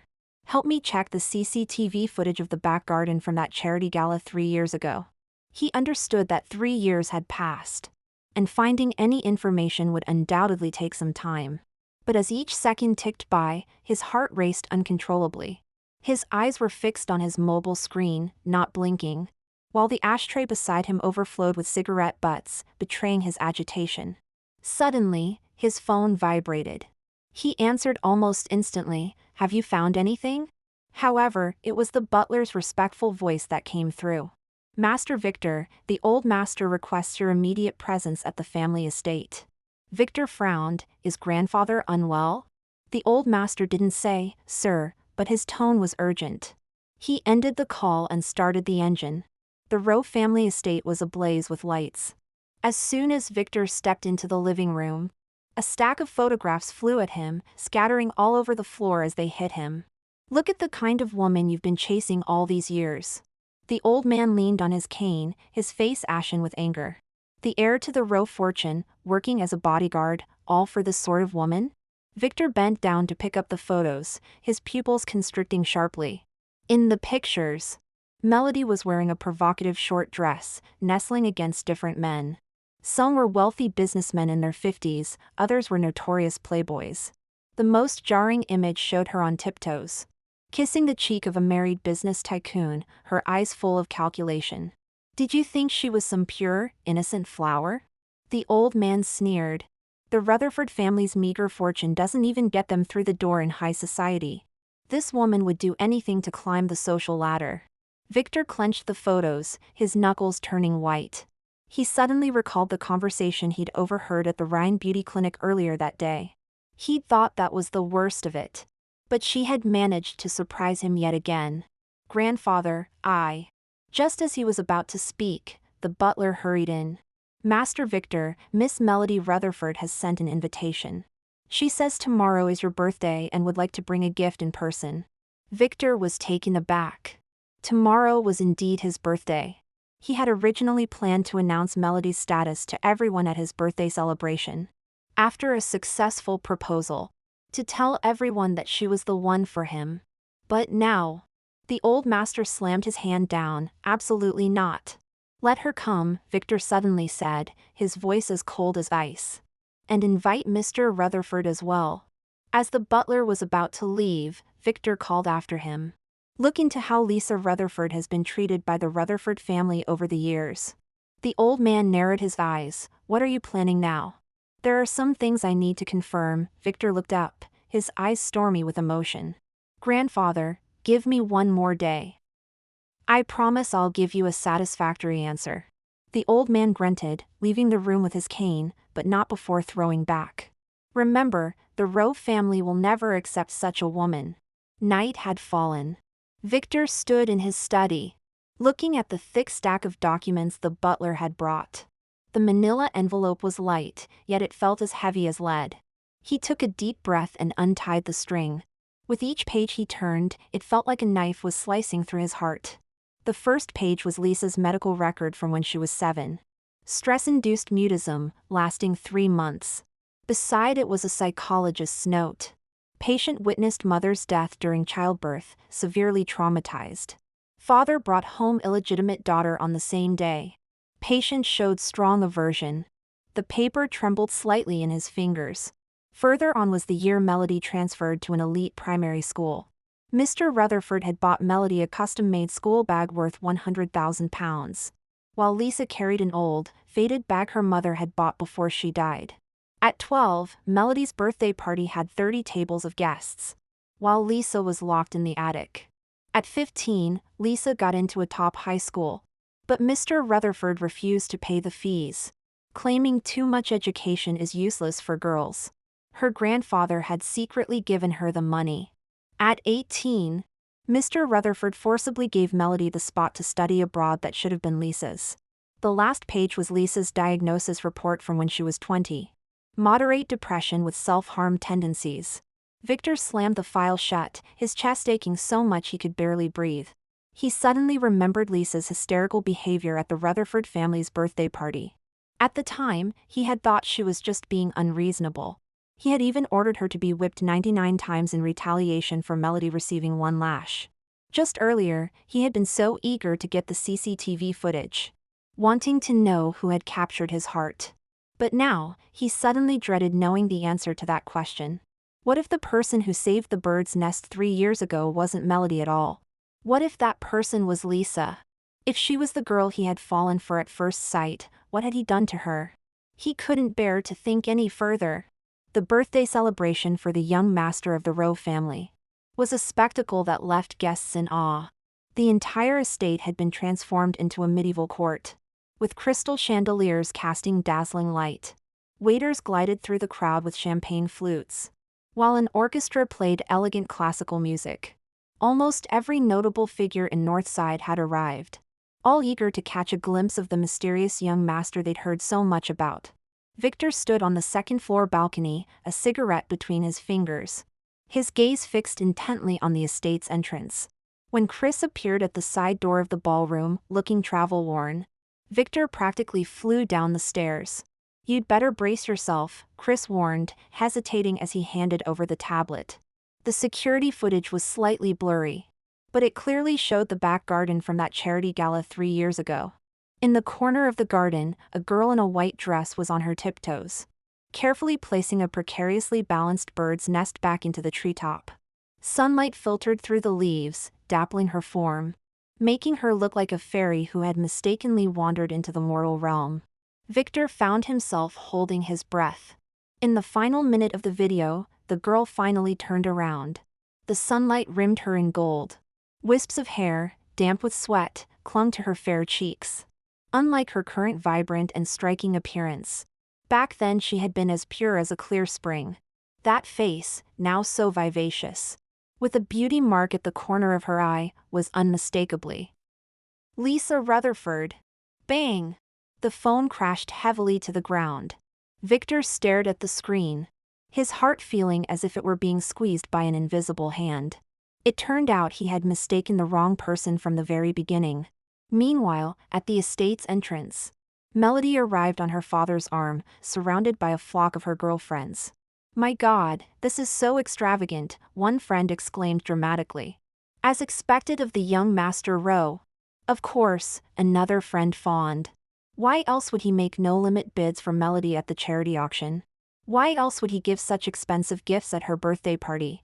Melody lifted her chin proudly, basking in the adulation. James was beaming, surrounded by business tycoons eager to curry favor. When had the Rutherford family, nouveau riche at best in Northside, ever received such treatment? He was clearly pleased with himself, hinting not so subtly, "You are not wrong. The young Master Rowe has indeed been showing particular favor to Melody lately. Who knows, there might be some good news announced today." "Young Master Rowe has arrived." The butler's booming voice echoed through the hall. All eyes turned towards the spiral staircase. Victor descended slowly, clad in a bespoke black suit. The finely tailored fabric hugged his broad shoulders and narrow waist, while a diamond tie pin glinted coldly in the light at his collar. His features were sharp, his jawline tense, exuding the unique pressure of one born to power. Each step seemed to land directly on the hearts of those watching. Melody's eyes widened in disbelief. "Victor? How can it be you?" Her friends finally made the connection. Victor Rowe, the young master of the Rowe family? "So Melody, your bodyguard was actually the young master himself?" The shock on Melody's face gradually transformed into wild joy. So that's how it was. The Victor who had been by her side all this time, protecting her, was actually the young master of the Rowe family. No wonder he had made no-limit bids for her at the charity auction. No wonder he had given those priceless gifts. She trembled with excitement, already envisioning her glorious future as the madam of the Rowe family. James Rutherford was even more elated, quickly pulling his daughter forward. "Mr. Rowe, I had no idea it was you. If you wanted to experience life by working as a bodyguard for our family, you should have told us. It's all my fault for neglecting you these past few years. Please don't hold it against us." Victor gave them a cold glance, raising his hand to signal the orchestra to stop. "Thank you all for coming." His voice wasn't loud, but it silenced the entire hall. "Today, on my birthday, I have an announcement to make." Melody's heart raced, her cheeks flushing. "As you all know, I've been showing particular favor to the Rutherford family's second daughter recently." Victor paused, a sardonic smile curving his lips. "The reason I've done so is to choose a new wife for my great-uncle." The entire room erupted in shock. Melody's smile froze on her face, her voice trembling as she asked, What great-uncle?" "Victor, what are you talking about?" An elderly man with gray hair, leaning on a walking stick and supported by a butler, emerged. He looked at Melody with a grin. "Is this my future bride?" Not bad at all. This is my grandfather's cousin," Victor introduced coldly. "He's been a widower for years and wants to remarry." Melody stumbled backwards. "That's impossible." "Victor, this joke isn't funny at all." "Victor Rowe, you must be joking, right? He's old enough to be my grandfather. How dare you address the young master so casually?" A bodyguard slapped her, causing half of her face to swell instantly. James finally reacted, hurrying forward. "Mr. Rowe, there must be some misunderstanding. You clearly had feelings for Melody." "Mr. Rutherford, Victor interrupted, his voice as cold as ice. My great-uncle is very fond of your daughter. If you agree to this marriage, Rowe Industries is willing to establish a long-term partnership with Rutherford Company. Mr. Rutherford's expression changed in an instant. A long-term partnership with the Rowe family. It was an opportunity that could elevate Rutherford Company to the top tier of British businesses. Dad! Melody grabbed her father's arm in terror. You won't agree, will you? I'm barely in my 20s. James hesitated for a moment, then suddenly shook off his daughter's hand. Marrying into the Rowe family is your good fortune. He turned to Victor with a sycophantic smile. Mr. Rowe, rest assured. We'll register the marriage today. They can consummate it tonight. Melody looked at her father in disbelief, her mind going blank. No. This wasn't right. This shouldn't be happening. She threw herself at Victor, crying, Victor. You're joking, aren't you? You've always loved me the most. You even said you'd give your life for me. Victor stepped back, avoiding her touch with disgust. Love? He sneered. I love the kind-hearted girl I met at the charity gala 3 years ago, not you. Melody felt as if struck by lightning. What do you mean? I mean I mistook you for someone else. I thought I loved you, but actually, that person should have been your sister, Lisa. Victor turned away from her, addressing his bodyguards. What are you waiting for? Take her away, my great-uncle is waiting to consummate the marriage. No. No. I don't want this.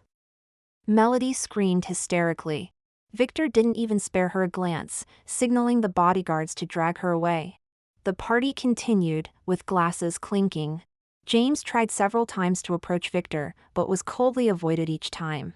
As the event was ending, James finally caught Victor as he was about to leave. Mr. Rowe, about the partnership. Certainly, Victor pointed towards the car park.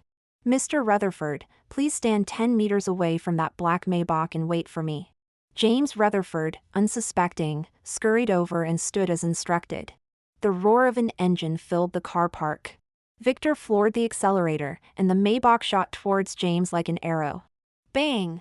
James was sent flying several meters, crashing heavily onto the concrete, blood instantly staining the ground.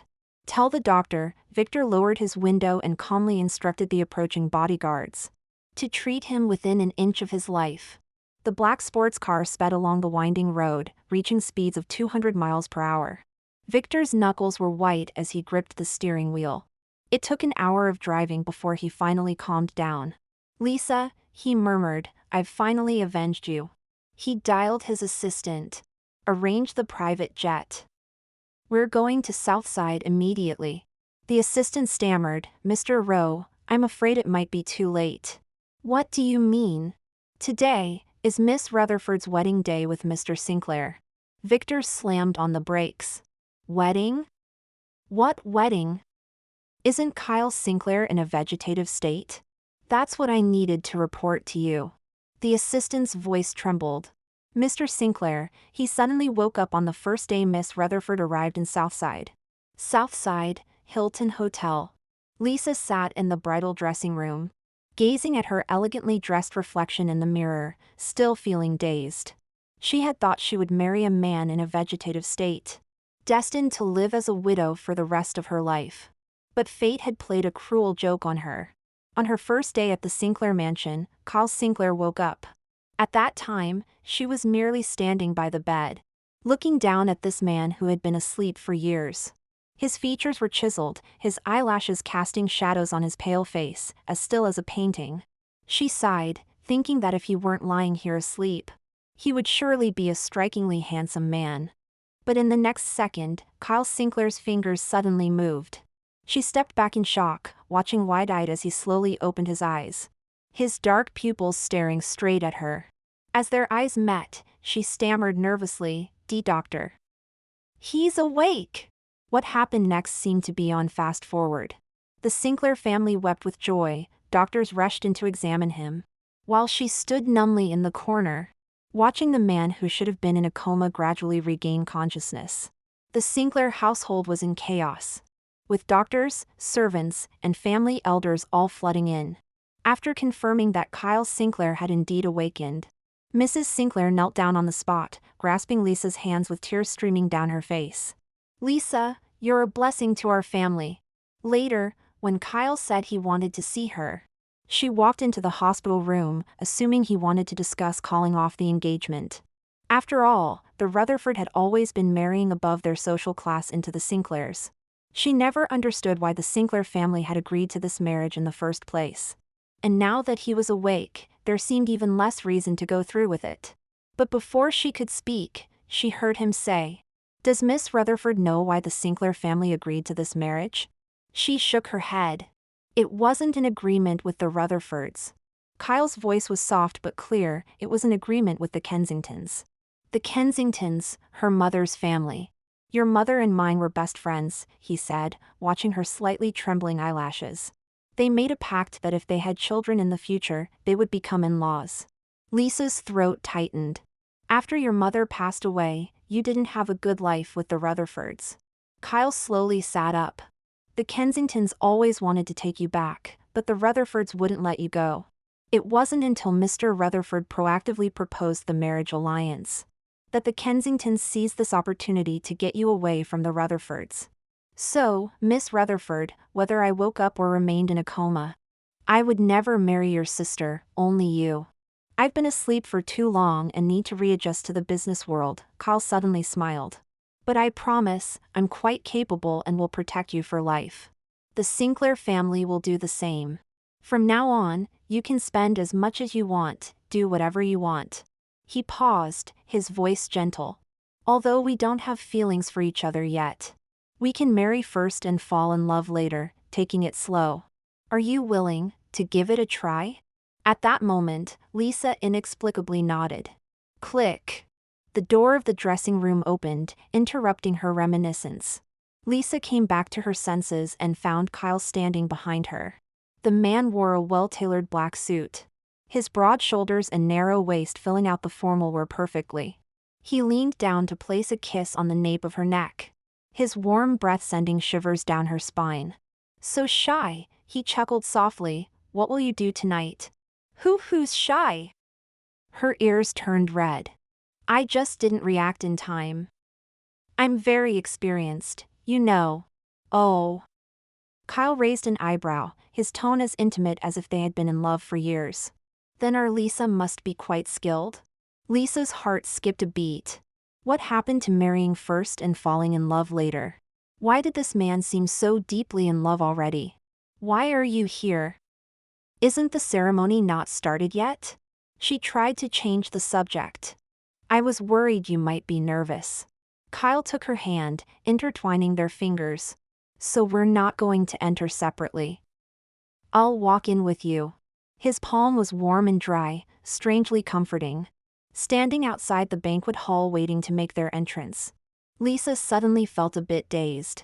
She had imagined her wedding countless times before, wearing a pristine white wedding dress, walking arm in arm with her father towards Victor Rowe. A sharp pain pricked her heart, and she took a deep breath, completely erasing that name from her mind. "Ready?" Kyle asked softly. Lisa nodded, returning a smile. The wedding march began to play, and the door slowly opened. Hundreds of gazes turned towards them at once, and Lisa instinctively tightened her grip on Kyle's hand. "Don't be afraid," he whispered in her ear, "I'm here." The guests on both sides of the red carpet whispered among themselves.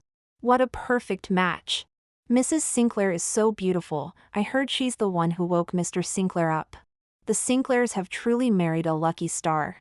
From the day she arrived in Southside, the Sinclair family had been exceptionally kind to her, without any contempt or difficulty, not even a word of gossip. And now, all the guests invited by the Sinclairs were praising her, without a single mention of the Rutherfords. It must have been Kyle's special arrangement.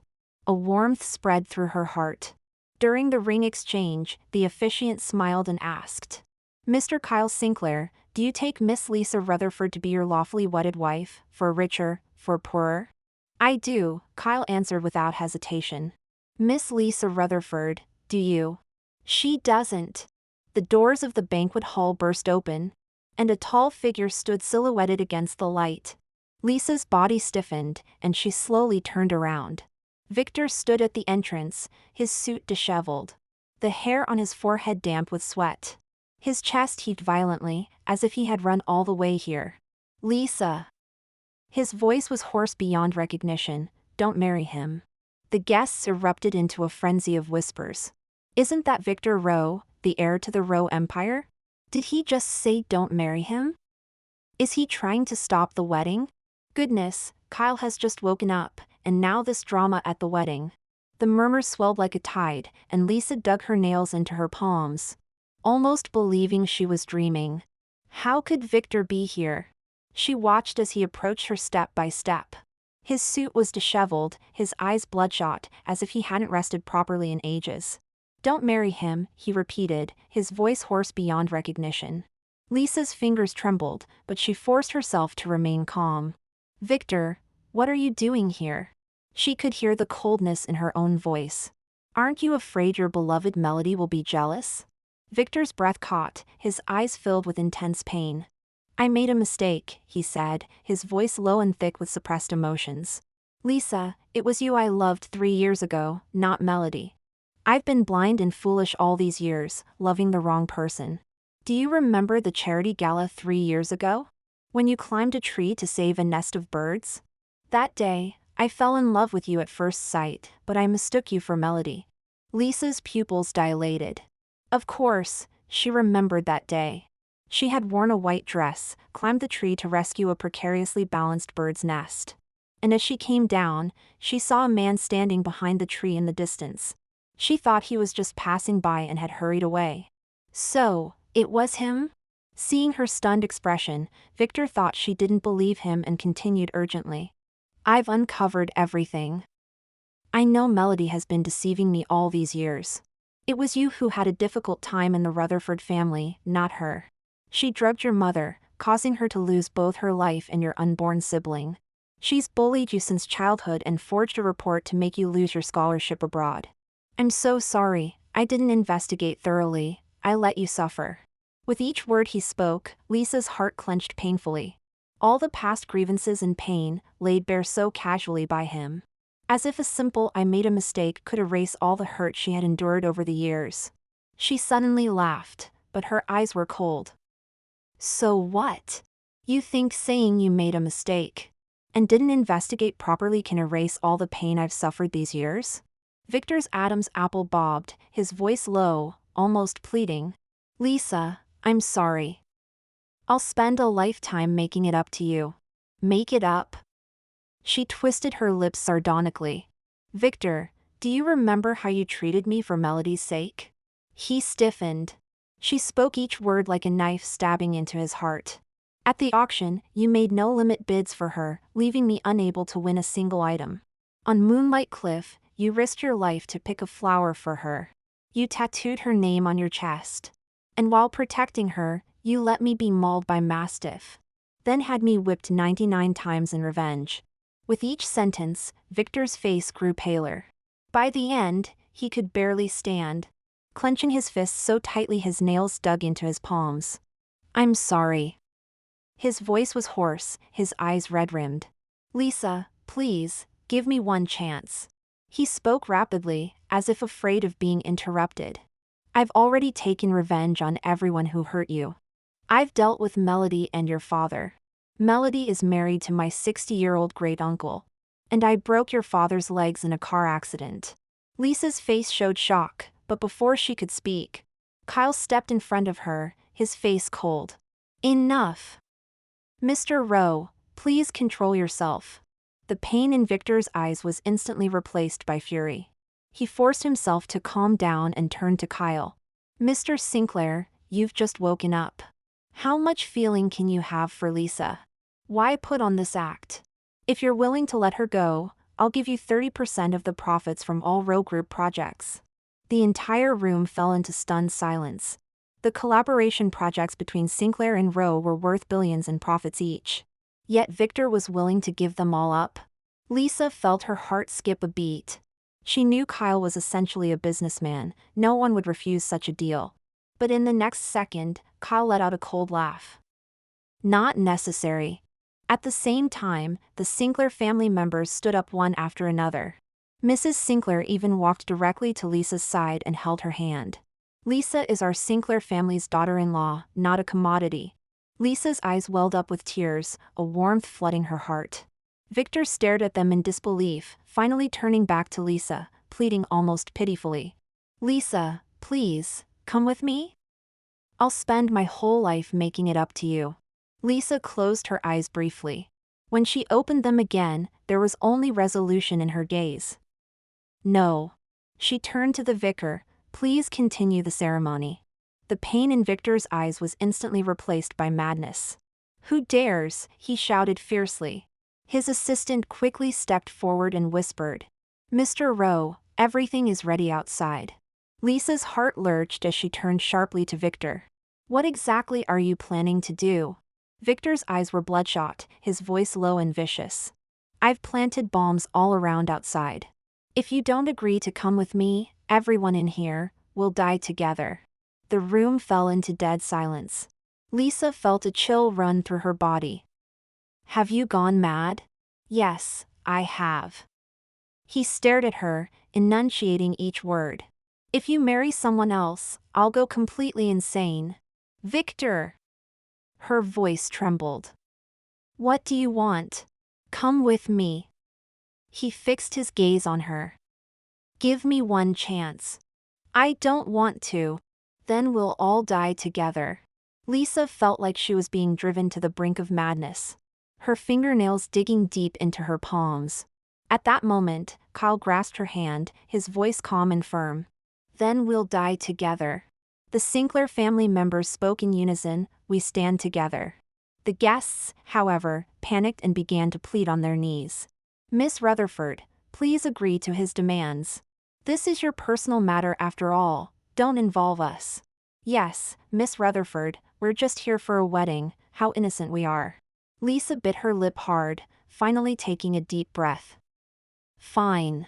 She looked at Victor, her voice ice cold. I'll give you 1 week. From now on, you're not allowed to go crazy again. Victor's eyes instantly lit up with wild joy. Agreed. Kyle tightened his grip on her hand. Lisa! Lisa turned to him and said softly, do you trust me? I'll only be gone for a week, okay? After a long silence, Kyle chose to respect her decision and let go of her hand. Mrs. Sinclair handed her a small bag, whispering, Lisa, there are important things inside. Look at them when you have time. Lisa nodded and left with Victor.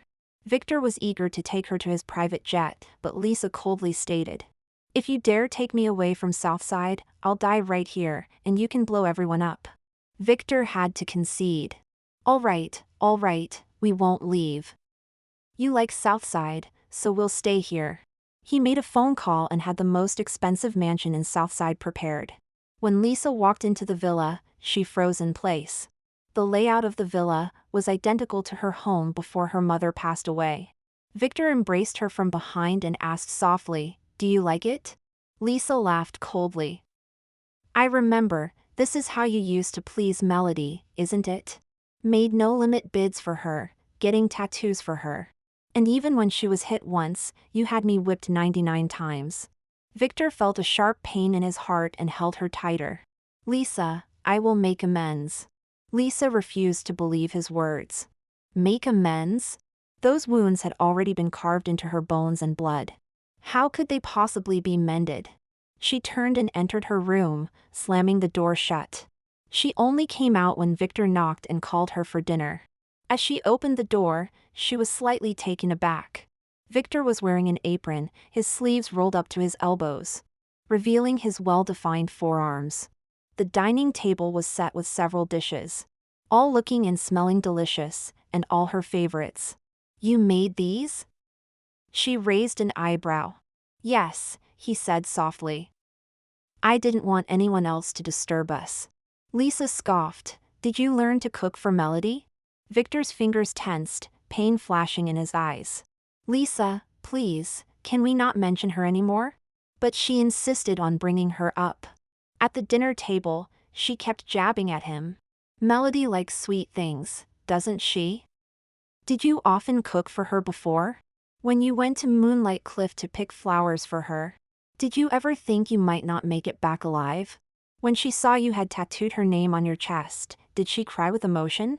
Each sentence was like a knife stabbing into Victor's heart. He went from initial pain to silence, and finally to numbly listening, without even the strength to argue back. Lisa, however, felt a sense of satisfaction. After finishing dinner, as she was about to return to her room, Victor suddenly called out to her. "Lisa." He handed her a whip. Lisa froze. "What does this mean?" 99 lashes, he said, his voice hoarse. "I owe you this." She stared at him, sneering. "You think this will make up for everything?" "It's not about making amends." He looked up, his eyes dark. "It's what I owe you." He took out a document from his pocket and handed it to her. "I've already written my will. Even if you beat me to death, the Rowe family won't trouble you. All of the Rowe family's assets will be left to you." Lisa's fingertips trembled slightly, then she sneered again. "You think I'm a little girl? Easily fooled by a few words?" Victor looked at her, his voice barely audible. "I'm telling the truth." Before he could finish, crack! A lash whipped viciously across his back. Victor let out a muffled groan, his back straightening, but he endured it without making a sound. Lisa didn't hold back. The second lash, the third lash. The sound of the whip cutting through the air was particularly harsh in the quiet flat, accompanied by the sound of flesh tearing and the smell of blood permeating the air. Victor remained standing, his back straight, not even flinching once. By the time the 99th lash fell, his back was a mess of blood and torn flesh. Blood dripped from the hem of his shirt onto the floor, a shocking sight. He finally staggered, but still forced himself to stand steady, reaching out to grab Lisa's hand. Lisa coldly watched him. "What? Regretting it now? Want to hit me back?" Victor shook his head, gently rubbing her wrist with his fingertips, his voice weak. "Does your hand hurt?" Lisa was stunned. Then, she violently pulled her hand away, sneering. "Victor Rowe, how pathetic can you be?" He tugged at the corners of his mouth, managing a pale smile.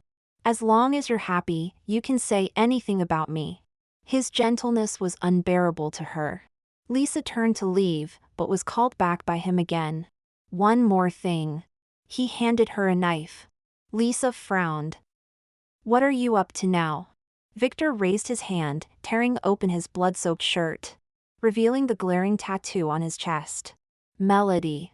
"Cut it out," he said hoarsely. Lisa sneered. "What, don't want to keep her name anymore?" Before she could finish, Victor suddenly gripped her hand, violently plunging the knife tip into his own chest. Squelch! Blood instantly gushed out. Lisa's pupils constricted, instinctively trying to pull her hand away. But he held it firmly in place. "Don't move." He was in so much pain that the veins on his forehead bulged. But he still forced himself to continue, guiding her hand to slowly carve out that piece of flesh. Blood flowed down his chest, staining his trouser legs red, and also staining her hand. Lisa's fingertips trembled, her breath almost stopping. But Victor seemed to feel no pain, and after clearing away the flesh, he gripped her hand again, carving a new name into his chest, stroke by stroke. Lisa. By the time the last cut was made, he could barely stand. But he still forced himself to look at her, his lips curling into a smile. "Lisa." His voice was as light as a sigh. "I love you." With that, he finally passed out, collapsing heavily onto the floor. Blood spread beneath him, like a blooming spider lily. Lisa stood rooted to the spot, the knife clattering to the floor from her hand. She looked at the blood all over the floor, and suddenly realized. The cruelest revenge in this world wasn't hatred, but him willingly carving out his heart for her, while she could no longer bring herself to trust. Victor had a dream. In his dream, he was in the back garden of a charity gala, basking in perfect sunlight. Instead of making that phone call, he stood under a tree, watching a young woman in a white dress carefully placing a bird's nest back onto a branch. She gracefully jumped down, dusting off her skirt. And as she looked up, their eyes met. He walked towards her, his voice low and gentle. "Hello, I'm Victor Rowe. I'd like to get to know you." The young woman blinked, tilting her chin up proudly. "Oh? Why is that?" "Because you're beautiful," he chuckled softly. She huffed, though the tips of her ears turned pink. "Well, since you're so fond of me, I suppose I could grace you with the opportunity to know this lady." He suppressed a laugh, finding her utterly adorable. In the dream, their story unfolded naturally. He pursued her, she reluctantly agreed. During their courtship he spoiled her endlessly. She nestled in his arms acting coy and playful. And finally, they walked down the aisle, exchanging rings amidst everyone's blessings. He leaned down to kiss her, and she whispered with a blush, "Victor, you must be good to me forever." "I will," he smiled, promising, "forever." "Mr. Rowe?" "Mr. Rowe!" The doctor's call yanked him out of his dream. Victor's eyes snapped open, greeted by the stark white ceiling. The pain in his back and chest a harsh reminder of reality. No wedding, no love, only a landscape of wounds and hurt. "Where's Miss Rutherford?" he asked hoarsely. "In the garden," the doctor replied. Victor ignored the protests and struggled out of bed, stumbling towards the garden. Sunlight dappled the flower beds, and Lisa stood there, her fingertips gently caressing a rose, her profile breathtakingly beautiful in the light. He was about to approach when he heard her soft laugh into her phone.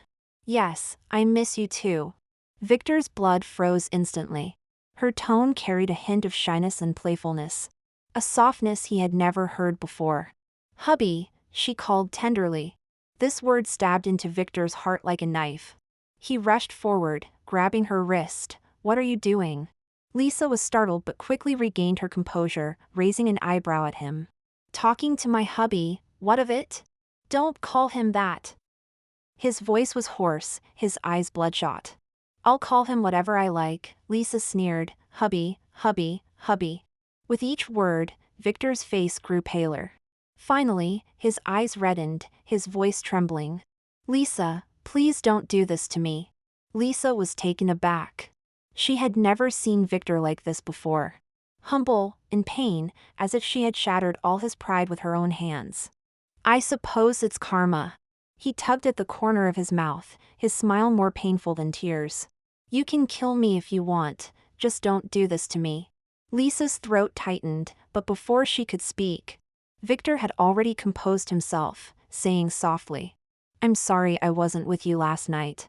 He paused, taking her hand. "I've prepared a surprise for you today."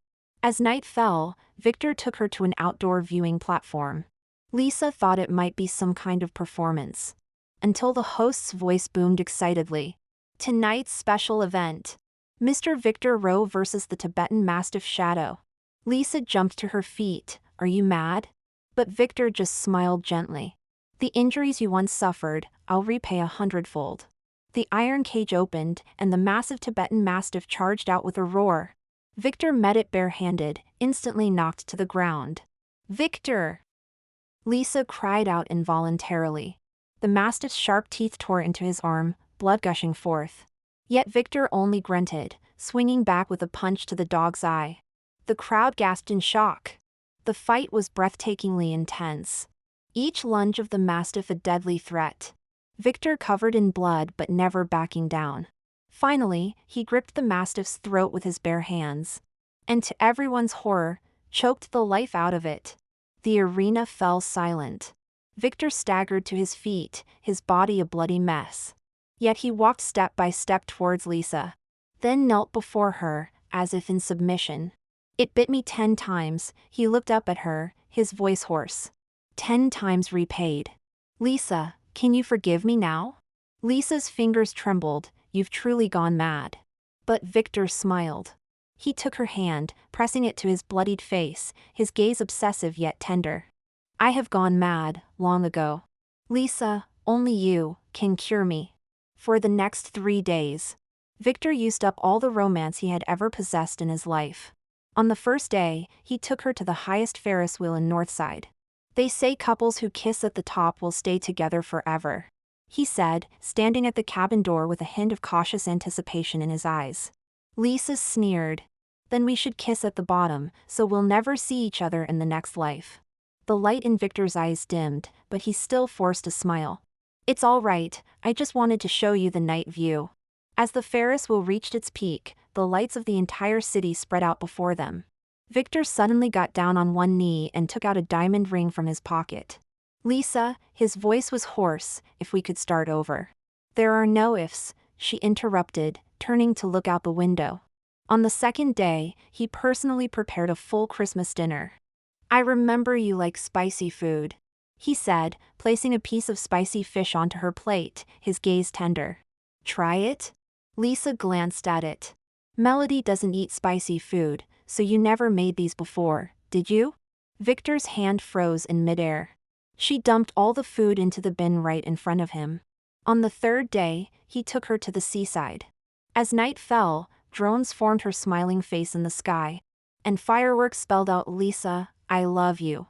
Do you like it? He asked softly. Looking at the dazzling sky, Lisa suddenly smiled. Victor, did you pursue Melody like this back then? He clenched his fists tightly, his throat constricting. No. Only you, his voice was barely audible. All of this, it's only for you. Lisa remained unmoved. Back in her room, Lisa thought about tomorrow being the last day and wanted to pack her things. She accidentally opened the bag Mrs. Sinclair had given her. Inside was a manila envelope, its edges slightly yellowed, as if it had been handled many times. She hesitated before opening it, and a stack of letters slipped out. Each one began with Dear Lisa. The first let. Lisa. I saw you for the first time today at the Kensington family's party. You were wearing a white dress, standing in the garden feeding a cat. Even though it was so lively around, you seemed to be in your own quiet world. I watched you for a long time from the second floor until you noticed me and smiled. At that moment, I knew I was done for. Kyle. The second letter. Lisa. I heard that Rutherford's illegitimate daughter was causing you trouble again. I had the butler send you some medicine on behalf of the Sinclair family. I wonder if you've used it. Actually, I wanted to come see you myself, but I couldn't find a suitable reason. Kyle. The third letter. Lisa. Today is your 18th birthday, and also the anniversary of your mother's passing. I flew to Northside and waited outside the cemetery all day, watching you cry alone in front of the tombstone. I left your favorite blueberry cake at the gate, hoping you would have a bite. Kyle. The last letter. Lisa. Your father came to propose a marriage, hoping for an engagement between the Sinclair and Rutherford families. I know he wants his second daughter to marry into our family. It's a trap, but I agreed anyway. Because it's the only way I can marry you. If you're reading this letter, it means we're already married. Please don't be afraid of this marriage.